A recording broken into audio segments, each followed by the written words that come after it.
Εις το όνομα του Πατρός και του Υιού και του Αγίου Πνεύματος, αμήν. Δόξαση ο Θεός ημουδόξαση.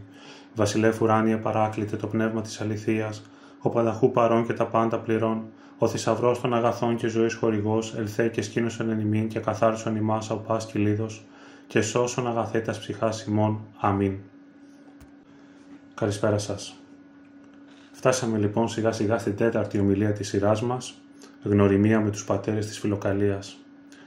Πριν ξεκινήσουμε όμως την ερμηνεία κάποιων κεφαλαίων, θα ήθελα να σας πω κάτι. Η Φιλοκαλία είναι ένα πεντάτομο έργο που αγαπώ πάρα πολύ, γιατί μέσα σε αυτό κρύβεται όλη η νηπτική και ησυχαστική παράδοση της Εκκλησίας μας.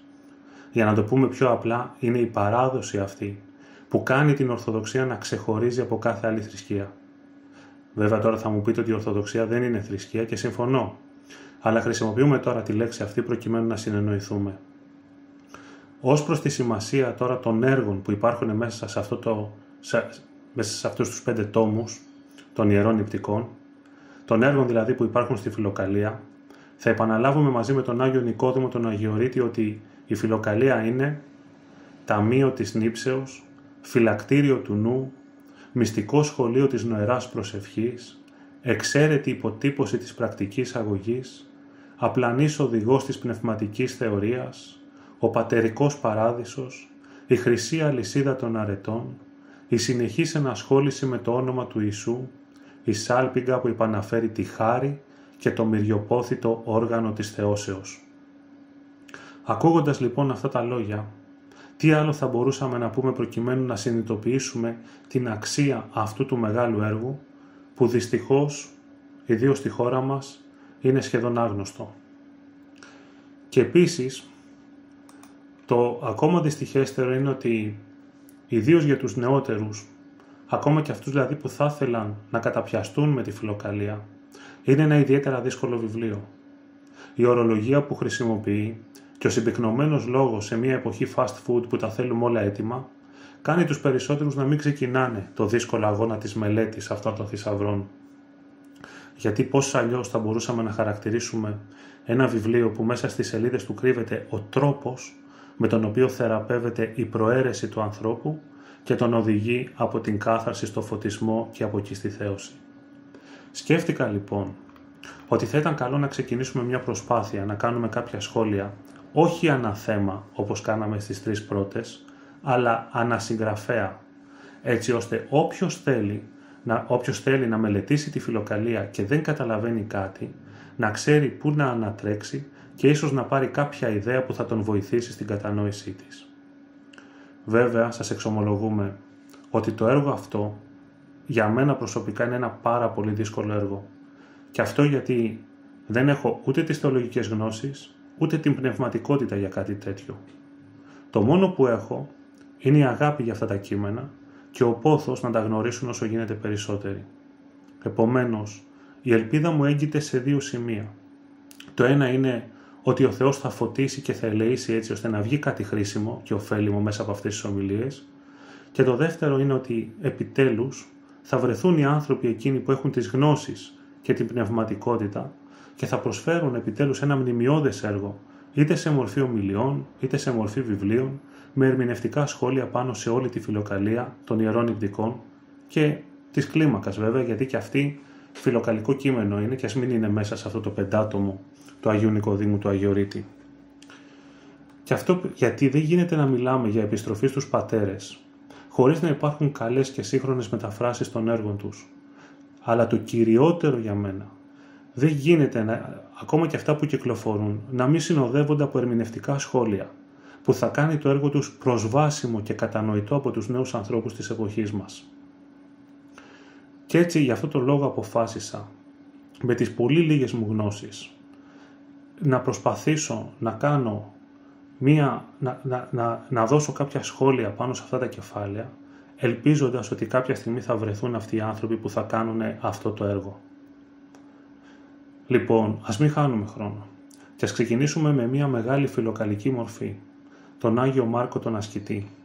Για να καταλάβετε τη μεγάλη αξία του, αρκεί να σας πω ότι την εποχή του Βυζαντίου, οι χριστιανοί έλεγαν για τα κείμενα του Αγίου Μάρκου «τα πάντα πώλησον, Μάρκον αγόρασον».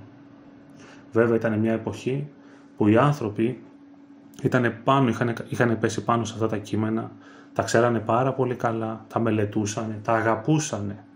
Εμείς δυστυχώς τα έχουμε αφήσει πίσω μας. Έχουμε ένα θησαυρό απίστευτο, όπου επί της ουσίας έρχονται να μας προσφέρουν τον παράδεισο και εμείς τους γυρνάμε την πλάτη. Τέλος πάντων, ας σταματήσουμε την κρίνια και ας ξεκινήσουμε λοιπόν να ανιχνεύουμε, να μελετάμε, να προσπαθούμε να βρούμε τις αλήθειες που κρύβονται πίσω από αυτά τα όμορφα λόγια των Αγίων. Ας ξεκινήσουμε λοιπόν με το έργο του Αγίου Μάρκου του Ασκητή, τα 200 κεφάλαια περί του πνευματικού νόμου.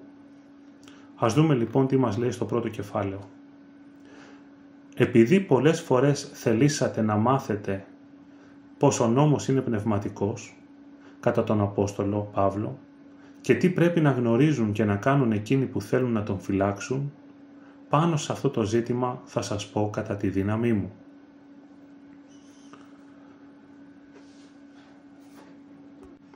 Μια παρένθεση θα ήθελα να σας κάνω, να σας πω ότι κάτω από το βίντεο, στην περιγραφή, στο YouTube, θα έχω τα κεφάλαια τα οποία μελετάμε για να μπορείτε να τα βλέπετε. Λοιπόν, ας το ξανακούσουμε λίγο. Επειδή πολλές φορές θελήσατε να μάθετε πως ο νόμος είναι πνευματικός κατά τον Απόστολο και τι πρέπει να γνωρίζουν και να κάνουν εκείνοι που θέλουν να τον φυλάξουν, πάνω σε αυτό το ζήτημα θα σας πω κατά τη δύναμή μου. Το πρώτο κεφάλαιο λοιπόν του Αγίου Μάρκου του Ασκητού λειτουργεί ως μια εισαγωγή και μας δηλώνει το σκοπό του έργου του. Ο Άγιος με τη γνωστή του ταπεινότητα απευθύνεται στους ακροατές ή στους αναγνώστες, οι οποίοι φαίνεται ότι είχαν εκδηλώσει ένα ενδιαφέρον και απορία σχετικά με την έννοια του πνευματικού νόμου, όπως αυτή αναφέρεται κατά τον Απόστολο Παύλο στην προς Ρωμαίους επιστολή. Είναι στο 7ο κεφάλαιο, 14ο στίχος. «Είδαμε γάρ ότι ο νόμος πνευματικός εστίν», λέει ο Απόστολος Παύλος.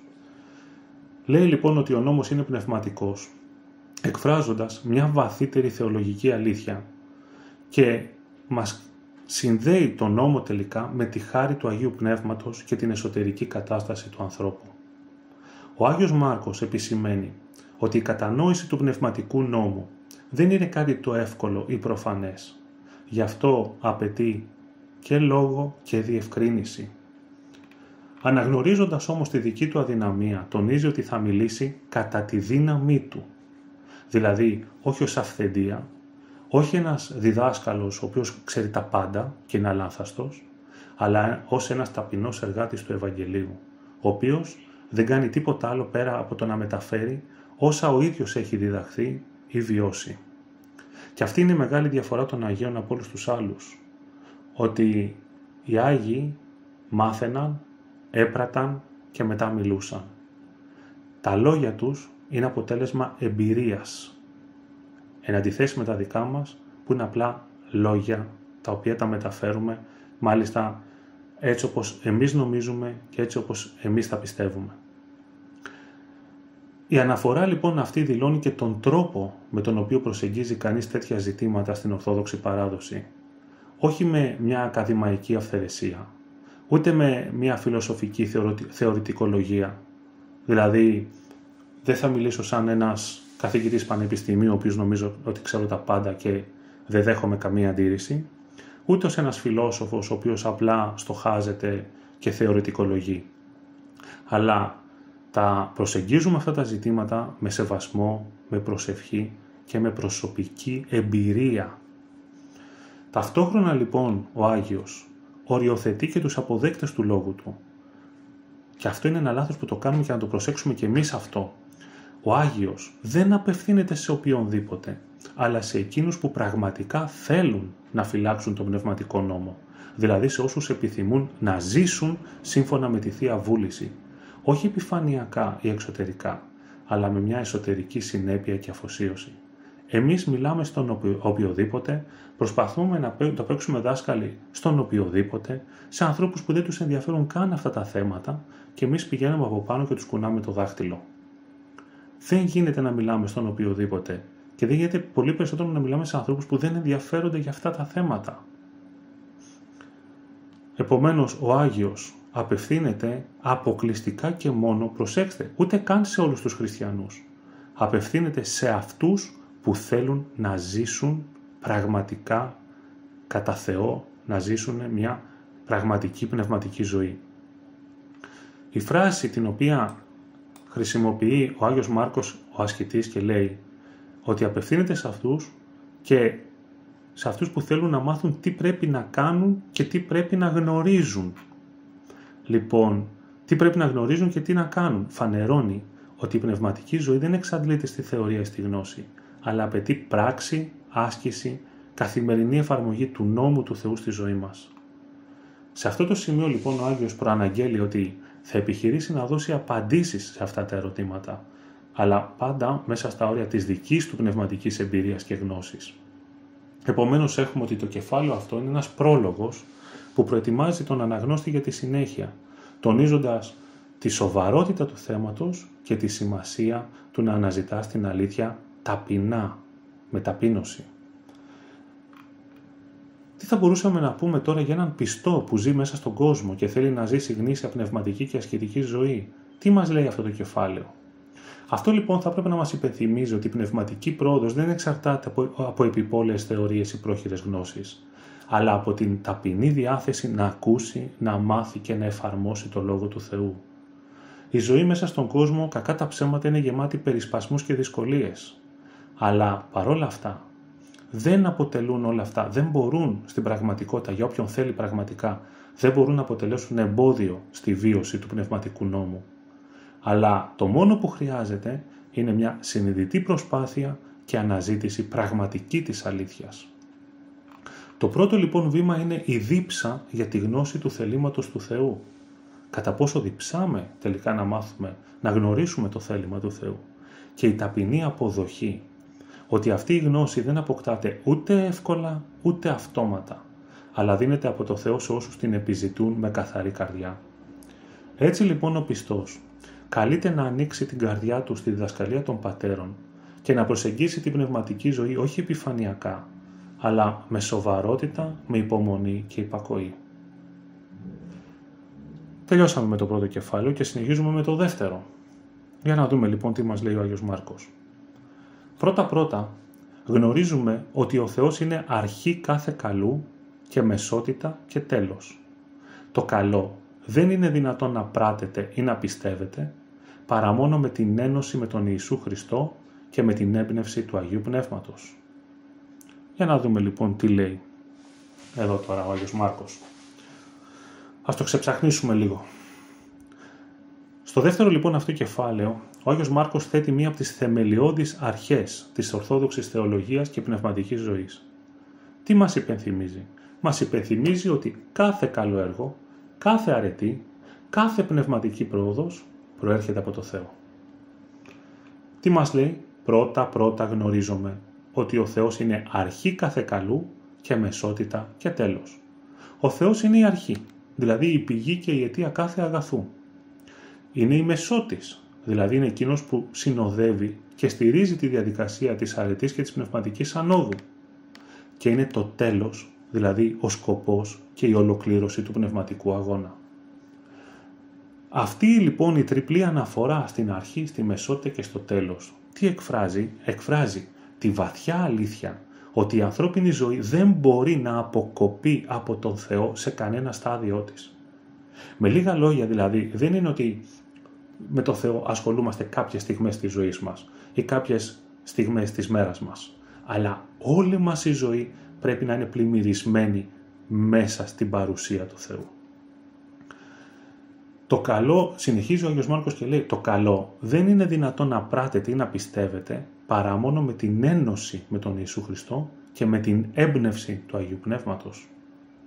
Και εδώ λοιπόν τι μας ξεκαθαρίζει ο Άγιος Μάρκος? Το καλό δεν μπορεί ούτε να γίνει, ούτε καν να πιστευτεί αν δεν υπάρχει ένωση με τον Ιησού Χριστό και αν δεν φωτίζει τον άνθρωπο η ενέργεια και η έμπνευση του Αγίου Πνεύματος. Δηλαδή πραγματικά καλό δεν μπορεί να γίνει αν δεν είσαι ενωμένος με τον Ιησού Χριστό και δεν έχεις τη χάρη του Αγίου Πνεύματος.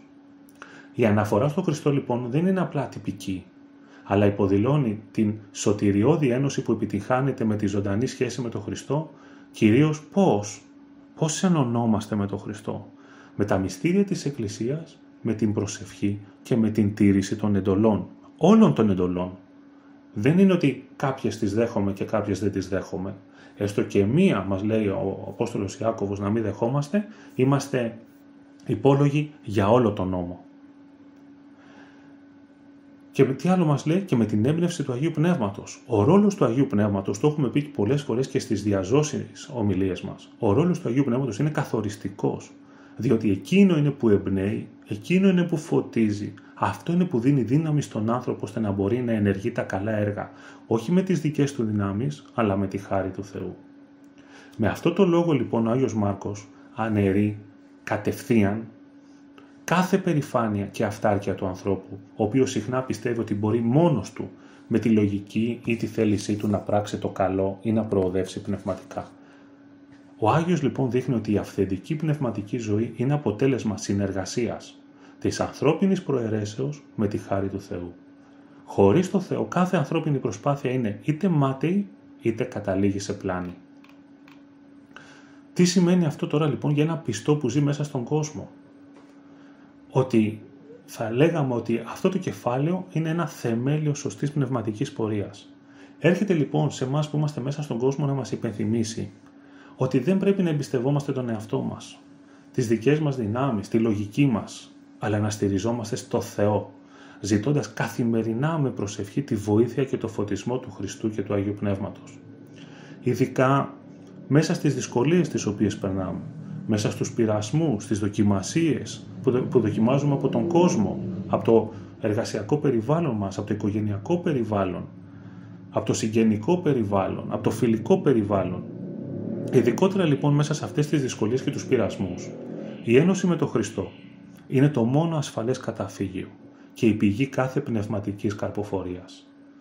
Ο πιστός μαθαίνει να προσεγγίζει λοιπόν μέσα από αυτό το κεφάλαιο τα καλά έργα, τις αρετές και την ίδια του την πίστη με ταπείνωση, αναγνωρίζοντας ότι όλα προέρχονται από το Θεό και ότι μόνο ενωμένος μαζί Του μπορεί να βαδίζει το δρόμο της σωτηρίας. Συνεχίζουμε με το τρίτο κεφάλαιο. Λέει ο Άγιος Μάρκος: «Κάθε αγαθό κατ' οικονομίαν έχει χαριστεί στους ανθρώπους και εκείνος που πιστεύει έτσι δεν θα το χάσει ποτέ». Τι μας λέει εδώ? Μας λέει λοιπόν εδώ, συνεχίζοντας τη βαθιά θεολογική θεμελίωση του πνευματικού του λόγου, στο τρίτο κεφάλαιο, αναδεικνύει τη Θεία Οικονομία ως την προϋπόθεση κάθε αγαθού που δίνεται στον άνθρωπο. Τι σημαίνει λοιπόν η Θεία Οικονομία στην πατερική θεολογία? Η λέξη κατοικονομία εκφράζει το σωτηριώδες σχέδιο του Θεού για τη σωτηρία του ανθρώπου και τον τρόπο με τον οποίο αυτός ρυθμίζει και διοικεί τα πάντα, ώστε να οδηγήσει τον άνθρωπο στο αγαθό και στη σωτηρία. Με λίγα λόγια, το σχέδιο της σωτηρίας του ανθρώπου. Αυτή είναι η οικονομία, η κατοικονομία. Το κάθε αγαθό λοιπόν, είτε πρόκειται για αρετή, είτε για πρόοδο, είτε για γνώση, είτε για πνευματική χαρά και φωτισμό, δεν είναι αποτέλεσμα της ανθρώπινης προσπάθειας, αλλά είναι καρπός της Θείας Οικονομίας και χάριτος. Ο Θεός λοιπόν, μέσα από την πρόνοια και τη φιλανθρωπία Του, χαρίζει τα αγαθά αυτά στον άνθρωπο, όχι επειδή τα αξίζει, αλλά ή επειδή τα κατακτά με τις δικές του δυνάμεις, αλλά επειδή ο Θεός προνοεί, παιδαγωγεί και προσφέρει τα δώρα Του κατ' οικονομία, δηλαδή μέσα στο πλαίσιο του σχεδίου της σωτηρίας που έχει και ανάλογα με τη δεκτικότητα, την ταπείνωση και την προαίρεση του καθενός. Και συνεχίζει ο Άγιος Μάρκος και λέει: «Και εκείνος που πιστεύει έτσι δεν θα το χάσει ποτέ». Ο Άγιος τονίζει δηλαδή ότι εκείνος που πιστεύει σωστά, δηλαδή που αποδέχεται ότι το αγαθό, ότι το κάθε αγαθό, το κάθε καλό δηλαδή που έχουμε στη ζωή μας είναι δώρο του Θεού και όχι αποτέλεσμα δικής μας αυτάρκειας ή ικανότητας, ο άνθρωπος που το πιστεύει αυτό δεν θα χάσει ποτέ αυτό το αγαθό. Αυτή η φράση λοιπόν φανερώνει τη στενή σχέση ανάμεσα στη σωστή πίστη και στη σταθερότητα στην πνευματική ζωή. Η πνευματική πρόοδος λοιπόν δεν εξαντλείται σε εξωτερικά έργα, αλλά στη βαθιά πεποίθηση και εσωτερική βεβαιότητα ότι όλα, μα όλα στη ζωή μας προέρχονται από το Θεό. Αυτή η ταπείνωση και η ορθή πίστη γίνονται η εγγύηση για τη διατήρηση του καλού, διότι απομακρύνουν τη φιλαυτία, την καινοδοξία και την υπερηφάνεια, που είναι οι κύριοι λόγοι για τους οποίους χάνεται το αγαθό. Για τον πιστό λοιπόν που ζει στον κόσμο, το κεφάλαιο αυτό αποτελεί ένα σπουδαίο φάρμακο ενάντια στον πειρασμό της αυτάρκειας και της υπερηφάνειας. Σε έναν κόσμο όπως ο σημερινός, όπως ο δικός μας, όπου κυριαρχεί η ιδέα της αυτονομίας, των δικαιωμάτων, της προσωπικής επιτυχίας, της αυτάρκειας, ότι εγώ είμαι και κανένας άλλος, ο Άγιος Μάρκος υπενθυμίζει στον χριστιανό ότι κάθε τι καλό στη ζωή του, είτε πρόκειται για υγεία, είτε για οικογένεια, είτε για πρόοδο, είτε για πνευματική κατάσταση, είτε για ειρήνη, είτε για χαρά, ό,τι και αν πρόκειται, είναι δώρο του Θεού και αποτέλεσμα της Θείας Πρόνοιας. Αυτή η επίγνωση καλλιεργεί τη διαρκή ευγνωμοσύνη, την ταπείνωση και την αίσθηση εξάρτησης από το Θεό. Παράλληλα όμως, προστατεύει τον πιστό από την απελπισία όταν χάνει κάτι καλό, καθώς θυμάται ότι όλα ρυθμίζονται από τη σοφία του Θεού και όχι από τη δική του προσπάθεια. Έτσι λοιπόν ο χριστιανός μαθαίνει να εργάζεται το καλό με ταπείνωση και εμπιστοσύνη, χωρίς άγχος και εγωισμό, και να το διατηρεί με σταθερή πίστη στη Θεία Πρόνοια. Με λίγα λόγια, αυτό που πρέπει να θυμόμαστε από αυτό το κεφάλαιο είναι ότι να ξέρουμε πως ό,τι καλό έχουμε στη ζωή μας είναι κάτι το οποίο έχει χαριστεί στους ανθρώπους, και προσέξτε τη λέξη, έχει χαριστεί. Όταν δηλαδή μας χαρίζει κάτι ο Θεός, δεν σημαίνει ότι το αξίζουμε, αλλά είναι κάτι που απλά μας το χάρισε, για τους λόγους που εκείνος ξέρει.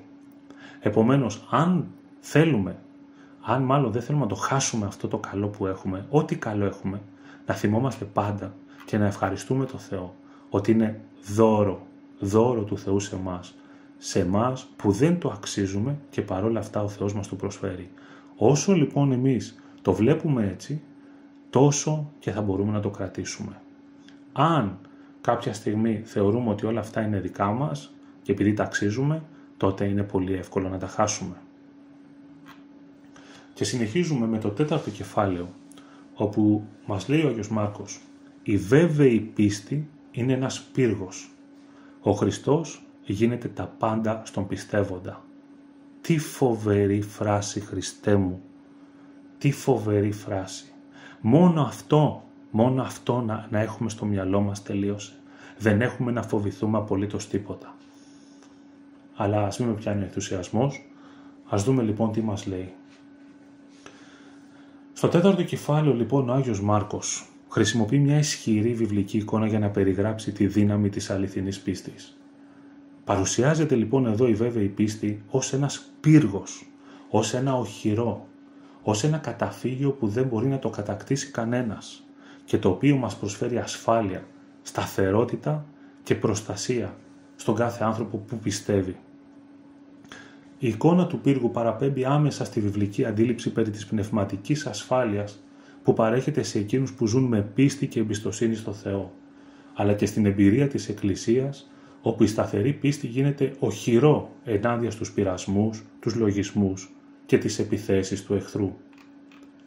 Η βέβαιη πίστη για την οποία μιλάει ο Άγιος δεν είναι απλώς μια τυπική ή επιφανειακή αποδοχή των δογμάτων, ούτε μια συγκίνηση συναισθηματική, αλλά όταν μιλάμε για βέβαιη πίστη εννοούμε τη βαθιά και ακλόνητη πεποίθηση, ριζωμένη στην εμπειρία που έχουμε του Θεού, στη σχέση με τον Χριστό και στην καρποφορία του Αγίου Πνεύματος. Είναι η πίστη αυτή που δεν ταλαντεύεται από τις δυσκολίες, δεν ταλαντεύεται από αμφιβολίες ή τους πειρασμούς, αλλά είναι ακλόνητη επειδή στηρίζεται όχι στην ανθρώπινη λογική, αλλά στη ζωντανή παρουσία του Χριστού. Και στη συνέχεια λέει αυτό το συγκλονιστικό ο Άγιος, ότι ο Χριστός γίνεται τα πάντα στον πιστεύοντα. Αυτή η φράση τι μας θυμίζει? Μας θυμίζει τον Απόστολο Παύλο, ο οποίος λέει ότι ο Θεός γίνεται τα πάντα εν πάσιν και τι άλλο, ότι πάντα δύναμε εν το εδυναμούντι με Χριστό. Ο Χριστός λοιπόν δεν είναι απλώς μία ιδέα ή μία διδασκαλία στη ζωή του πιστού, αλλά είναι ο ίδιος ο σκοπός, η δύναμη, η ασφάλεια, η ελπίδα, η χαρά και η πληρότητά του. Για εκείνον που πιστεύει πραγματικά, ο Χριστός γίνεται το παν. Γίνεται η παρηγοριά του στις θλίψεις, η δύναμή του στις αδυναμίες, η ασφάλειά του στους κινδύνους, η ελπίδα του στις αποτυχίες. Γι' αυτό αδικούμε πάρα πολύ το Θεό, αν θέλουμε να θεωρούμαστε άνθρωποι του Θεού, άνθρωποι της Εκκλησίας, που έχουμε πνευματική ζωή και να λέμε ότι είμαστε μόνοι. Δεν μπορεί ένας άνθρωπος, ο οποίος ζει μια πραγματική πνευματική ζωή, να λέει ότι είναι μόνος. Γιατί είναι πάντα δίπλα του Χριστός. Και είναι αυτός ο οποίος τον παρηγορεί, είναι αυτός ο οποίος του δίνει δύναμη, είναι αυτός ο οποίος του δίνει ασφάλεια και ελπίδα. Αν δεν τα νιώθουμε αυτά, τότε σημαίνει ότι κάτι δεν κάνουμε καλά στη ζωή μας. Κάτι δεν κάνουμε καλά στην πνευματική μας ζωή και ότι κάτι δεν πάει καλά στη σχέση μας με τον Χριστό. Η πνευματική ζωή δεν μπορεί να στηρίζεται σε ανθρώπινα στηρίγματα ή στους δικούς μας λογισμούς, στους ανθρώπινους λογισμούς. Η πνευματική ζωή πρέπει να στηρίζεται στην παρουσία του Χριστού που γεμίζει και δίνει νόημα στα πάντα. Για τον πιστό τώρα που ζει στον κόσμο, το κεφάλαιο αυτό λειτουργεί ως πρόσκληση και υπενθύμηση το πόσο σημαντικό πράγμα είναι η πίστη. Σε έναν κόσμο λοιπόν που είναι γεμάτος με ανασφάλεια, ταραχή, πνευματική σύγχυση, η σταθερή πίστη στο Χριστό, σε αυτόν τον Χριστό που είπαμε ότι μπορεί να γίνει τα πάντα για τον πιστεύοντα, είναι το μόνο αληθινό καταφύγιο. Ο άνθρωπος του κόσμου, ο οποίος είναι αντιμέτωπος με αβεβαιότητες, επαγγελματικές δυσκολίες, οικογενειακά προβλήματα ή πνευματικές πτώσεις, καλείται να χτίσει μέσα του αυτόν τον πνευματικό πύργο της πίστης. Πώς? Γιατί δυστυχώς δεν δίνουμε σημασία. Μέσα από την προσευχή, την πραγματική προσευχή, τη μελέτη του Λόγου του Θεού, το Ευαγγέλιο, το οποίο το έχουμε στα ράφια και έχει πιάσει αράχνες, στη συμμετοχή στα μυστήρια. Ας μην πούμε καλύτερα πώς συμμετέχουμε στα μυστήρια. Μπαίνουμε μέσα στην εκκλησία όπως να είναι, καθόμαστε όπως να είναι, συνομιλούμε, συζητάμε, πηγαίνουμε να κοινωνήσουμε και κατά τη διάρκεια που πηγαίνουμε να κοινωνήσουμε μιλάμε με το διπλανό μας και γελάμε. Έτσι δεν πρόκειται να αλλάξει η ζωή μας. Και επίσης τι άλλο, τη διαρκή εξομολόγηση της αδυναμίας μας ενώπιον του Χριστού. Ποια διαρκή εξομολόγηση της αδυναμίας ενώπιον του Χριστού, για όταν πάμε στον ιερέα? Ποια αδυναμία? Που όλα τα ρίχνουμε τελικά στους άλλους. Πάντα μας φταίνουν οι άλλοι και ποτέ δεν φταίμε εμείς. Επομένως, αυτό που θα πρέπει να καταλάβουμε είναι ότι θα πρέπει να αποκτήσουμε μια ακλόνητη πίστη στο Χριστό και αυτή η ακλόνητη πίστη χτίζεται όμως μέσα από τον αγώνα, μέσα από τη φιλοπονία, μέσα από το να αγαπήσουμε τον πόνο, τον κόπο, να αρχίσουμε τις προσευχές, τις αγρυπνίες, να κάνουμε επιτέλους μια εξομολόγηση πραγματική, σωστή. Όσο πιο πολύ βαθαίνει αυτή η πίστη, τόσο πιο πολύ ο Χριστός γίνεται το παν στη ζωή του και τότε πραγματικά δεν έχει ανάγκη ο άνθρωπος από κανέναν παρά μόνο από τον Χριστό.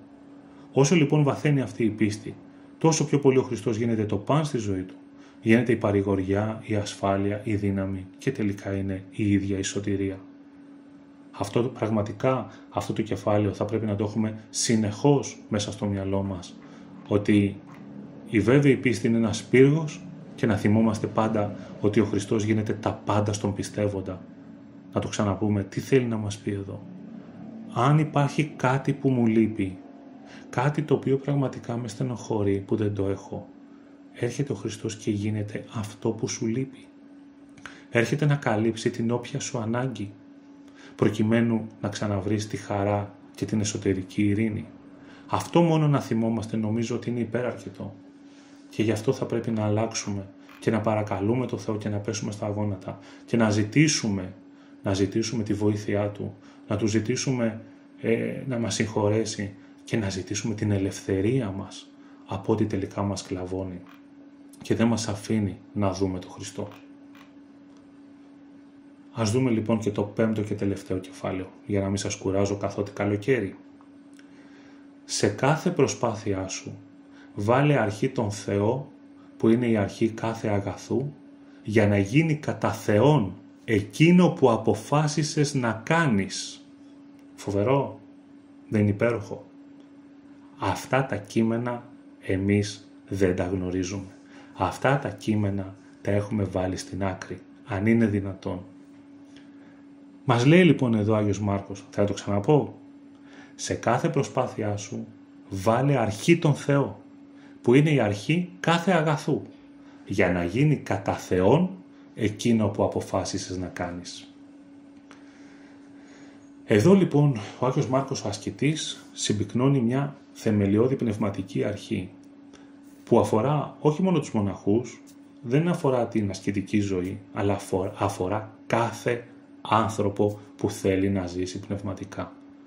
Ο Άγιος εδώ μας διδάσκει ότι σε κάθε μας προσπάθεια, σε κάθε έργο, σε κάθε απόφαση, είτε μικρή είτε μεγάλη, πρέπει πρώτα να θέτουμε ως αρχή τον Θεό. Αυτή η τοποθέτηση δεν είναι απλά μια ευσεβή συνήθεια, γιατί πολλές φορές πέφτουμε σε αυτή την παγίδα να κάνουμε απλά ένα σταυρό. Όχι.